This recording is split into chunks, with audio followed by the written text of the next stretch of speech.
महापालिका प्रशासनाच्या जलप्रदाय विभागाद्वारे पाणीपट्टी कराचे अव्वाच्या सव्वादराने देयक देण्यात आले आहे।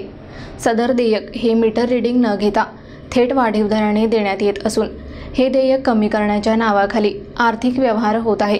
त्यामुळे नागरिकांची लूट होत असून ही लूट थांबवावी अशी मागणी उद्धव बाळासाहेब ठाकरे शिवसेनेचे राजेश मिश्रा यांनी केली आहे। शहरात पाणीपट्टी देयकाचे वितरण सुरू आहे। सदर देयकात अनेक नागरिकांना मोठ्या प्रमाणात त्रुटीयुक्त बोगस पाणीपट्टी देयक देण्यात आली आहे। यामध्ये काही नागरिकांना तर लाख रुपयांच्या वरती बिल देण्यात आल्याने मनपा प्रशासन नागरिकांची लूट करीत असल्याचा आरोप राजेश मिश्रा यांनी यावेळी केला। शहराला महान धरणातून पाणी पुरवठा केला जातो। महानच्या धरणात मुबलक पाणीसाठा उपलब्ध असताना शहराला 4 दिवसाआड पाणी पुरवठा केला जातो। यामध्ये कोणत्या परिसरात कमी तर कुठे जास्त पाणी पुरवठा केला जातो। शहरातील अनेक नागरिकांनी इमाने इतबारे नळाला मीटर लावले आहेत, मात्र अद्यापही काही जणांनी नळाला मीटर लावले नाही। अशा लोकांना मनपा प्रशासन अभय देत आहे। ज्यांनी मीटर लावले त्यांना अव्वाच्या सव्वा दराने देयक देण्यात येत आहे। हा मीटर लावणाऱ्या नागरिकांवर अन्याय नाही का?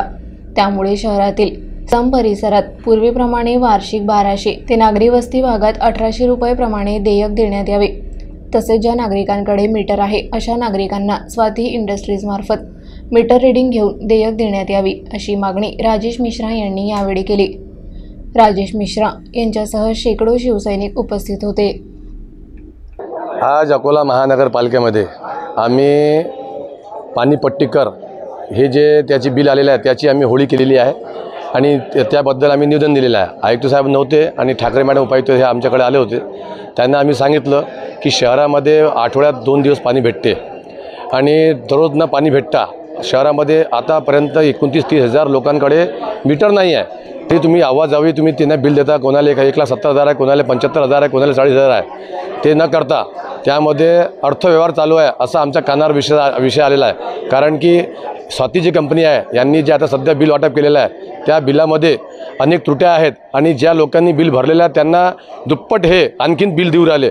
त्यामुळे लोकांना नाहक त्रास होऊ राहिला आणि लोक येऊन इथे लोकांचे जे अधिकारी आहेत त्यांचा पाया पडून की हे आमचं बिल आम्ही भरलेलं आहे हे कमी करा, त्याच्या आडमध्ये आर्थिक व्यवहार चालू आहे असं आमच्या कानावर आहे। हे सर्व बंद झालं पाहिजे आणि आम्ही आज महानगरपालिकेचे जे आयुक्त आहेत त्यांना आमची विनंती आहे की ज्या पद्धतीनं शहरामध्ये आठवड्यात 2 दिवस पाणी भेटते त्या पद्धतीनं लोकांना पाणी दान करतात, तुम्ही असं काही करू नका, लोकांना वेठी धरू नका।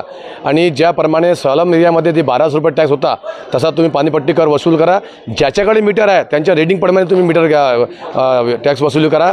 फक्त ज्याच्याकडे नाही आहे त्यांना जे आपण 1200 रुपये सलम एरियाचा होता ते आणि ज्या शहरामध्ये 1800 होता त्याप्रमाणे तुम्ही टॅक्स वसूल करा अशी आम्ही त्यांना विनंती केलेली आहे।